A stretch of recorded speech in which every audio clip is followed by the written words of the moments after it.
Hello，大家好，歡迎嚟到一起正教。請大家喺呢一刻回想一下今日嘅早上，唔知大家有冇發生過呢個畫面呢？鬧鐘響咗好多次，你嘅小朋友依然瞓喺張床上面唔肯喐，唔肯起身。當你係咁叫醒佢嘅時候，佢先至慢條斯理咁樣着衫，着到一半又走返去瞓覺。你一邊睇住手錶，一邊喺側邊同佢講：快啲着衫啦，快啲啦，我哋就嚟遲到啦。最後你忍唔住大叫鬧佢，小朋友即刻喊，而你就係俾呢個早上影響全日嘅心情。如果你每朝都好似打仗咁攰，今日呢一集正正係為你而設㗎。喺上一季第一集，我哋學過要睇小朋友嘅眉頭眼額，去進入佢哋嘅世界。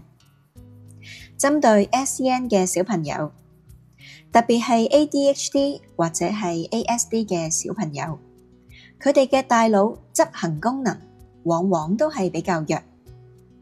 對於規劃流程，同埋由一樣嘢過渡去到另一樣嘢，係覺得特別困難㗎。今日我哋唔講大道理，直接俾一個實戰工具你去使用，視覺化常規表。我哋唔係只係用口去講，而係我哋會用實質嘅視覺提示。我哋首先要解一解碼，點解你口講100次快啲啦，快啲啦，小朋友都好似聽唔到咁嘅？對於 SEN 小朋友嚟講，語言嘅指令對於佢哋嚟講係一種無形嘅壓力。當你越催促佢哋嘅焦慮感就會越大，一焦慮，佢嘅大腦蓋就會彈開，理性嘅上層腦大腦一彈開，佢哋更加冇辦法去組織乜嘢係着衫，乜嘢係刷牙，乜嘢係洗面，呢啲複雜嘅流程。所以對於 SEN 嘅孩子，睇得見嘅規矩往往係比聽得到嘅指令更加有力量。咁樣點樣先至可以將啲抽象嘅流程去視覺化呢？我推介大家同小朋友一齊整一張視覺化嘅常規表。你可以喺網上去列印出嚟，或者自己揾一張白紙喺上面畫清楚今日全日嘅流程，或者喺網上邊去揾一啲圖案，記錄一下朝頭早出門口嘅步驟。你亦可以影低小朋友着嗰一件衫，小朋友用過嘅牙刷、牙膏，甚至乎係小朋友食緊早餐嘅相，然後將呢一啲相去按次序貼喺一張白紙上面，旁邊就加一個我做得到啦嘅打卡位，例如係磁石貼或者係魔術貼。整呢個常規表嘅秘訣係將大嘅任務拆細去到佢哋今日就能夠做得到嘅小步驟。例如食早餐，聽起上嚟太抽象啦，可以拆解為坐低、攞匙羹、食嘢、放低碗、抹嘴呢5個嘅步驟。清晰咁話俾小朋友聽每一個細步驟究竟係點樣做，佢哋就望住呢啲視覺嘅提示卡，一步步做，一步步去完成。咁樣佢哋就明白到乜嘢叫做食早餐啦。當你整好咗呢一張表之後，奇蹟就會發生㗎啦。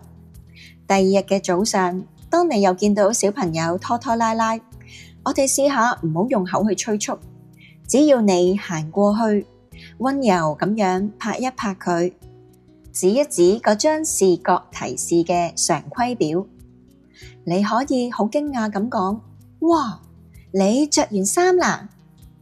眼神望一望佢，認同佢嘅努力，然後再同佢講，快啲去睇下，下一個步驟應該點做啊？睇下我哋下一步而家要做啲乜嘢？我哋將催促嘅權力由大人移交俾呢一張常規表，常規表變咗主導，大人只係一個輔助佢去達成目標嘅教練。小朋友就唔使再應付大人嘅負面情緒，佢見到一張清晰嘅圖畫，就知道下一步應該跟住要點樣做，佢大腦嘅焦慮感就會大大減低。更重要嘅，當佢每完成一個步驟，即刻打卡，佢就會重新得到一份我做得到啦嘅自主感同埋尊嚴。當然啦，SEN 小朋友嘅狀態可能會反反复复。如果佢今日嘅狀態唔好，連睇呢一張常規表嘅動力都會冇㗎。我哋要記得之前學過嘅，先連結，再去修正。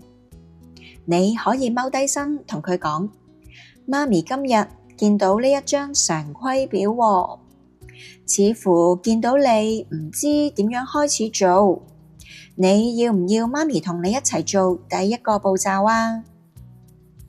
當小朋友感覺到被同理，佢先至會有力量重新去跟翻呢個規律去做。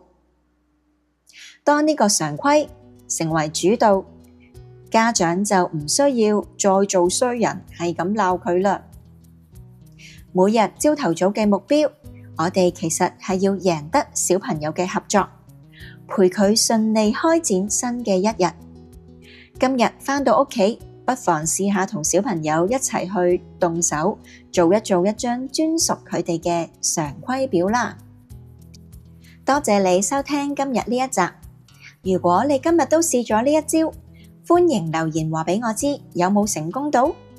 記得訂閱，撳一撳個鐘仔。我哋下一集會探討餐桌大角力，可唔可以好好地咁坐喺度完成一餐飯呢？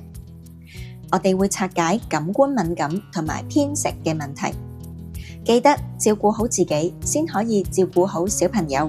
我哋下次見啦，拜拜。